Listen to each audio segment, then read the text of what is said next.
माणसाबद्दल माझं मत चांगलं आहे. फडणवीस साहेबांचं व्यक्तिमत्वच असं आहे. फडणवीस साहेबांची स्टाईल अशीच आहे की ते खूप प्रेम करतात. ते मोठेही मनाचे आहेत, कधी छोटा विचार करत नाही. त्यांना लवकर संधी महाराष्ट्राच्या मुख्यमंत्री पदावर मिळाली. एवढ्या कमी वयामध्ये त्यांनी संपूर्ण राज्य जाणून घेतलं. इतके तास काम करणारा मुख्यमंत्री मी क्वचितच बघितला, त्यातले ते एक आहे. कोणत्या वेळी कोणता निर्णय घेतला पाहिजे, प्रसंगावधान राखणं, या गोष्टी त्यांच्याकडे जास्त चांगल्या आहेत. आतापर्यंत त्यांच्यावरती कुठल्याही प्रकारचा डाग नाहीये.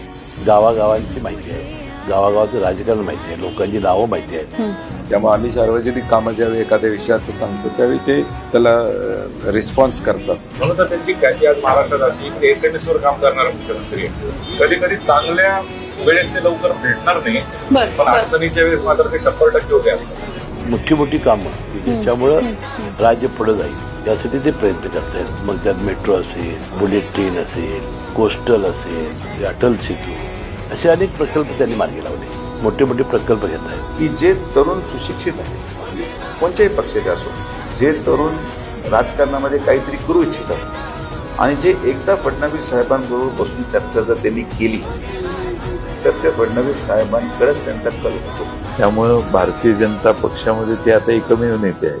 कसं वाटतं? देवेंद्र फडणवीस या माणसाबद्दल माझं मत चांगलं आहे. फडणवीस साहेबांचं व्यक्तिमत्वच असं आहे. फडणवीस साहेबांची स्टाईल अशीच आहे की ते खूप प्रेम करतात. ते मोठेही मनाचे आहेत, कधी छोटा विचार करत नाही. त्यांना लवकर संधी महाराष्ट्राच्या मुख्यमंत्री पदावर मिळाली. एवढ्या कमी वयामध्ये त्यांनी संपूर्ण राज्य जाणून घेतलं. इतके तास काम करणारा मुख्यमंत्री मी क्वचितच बघितला, त्यातले ते एक आहे. कोणत्या वेळी कोणता निर्णय घेतला पाहिजे, प्रसंगावधान राखणं, या गोष्टी त्यांच्याकडे जास्त चांगल्या आहेत. आतापर्यंत त्यांच्यावरती कुठल्याही प्रकारचा डाग नाहीये.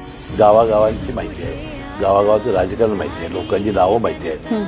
त्यामुळे आम्ही सार्वजनिक कामं ज्यावेळी एखाद्या विषयाचं सांगतो त्यावेळी ते त्याला रिस्पॉन्स करतात. म्हणून तर त्यांची ख्याती आज महाराष्ट्रात अशी की SMS वर काम करणारा मुख्यमंत्री आहे. कधी कधी चांगल्या वेळेस ते लवकर भेटणार नाही, पण अडचणीच्या वेळेस मात्र ते 100% उभे असतात. मोठी मोठी कामं ज्याच्यामुळं राज्य पुढे जाईल यासाठी ते प्रयत्न करत आहेत. मग त्यात मेट्रो असेल, बुलेट ट्रेन असेल, कोस्टल असेल, अटल सेतू, असे अनेक प्रकल्प त्यांनी मार्गी लावले. मोठे मोठे प्रकल्प घेत आहेत की जे तरुण सुशिक्षित आहेत, कोणत्याही पक्षाचे असो, जे तरुण राजकारणामध्ये काहीतरी करू इच्छितात आणि जे एकदा फडणवीस साहेबांबरोबर बसून चर्चा जर त्यांनी केली तर त्या फडणवीस साहेबांकडेच त्यांचा कल होतो.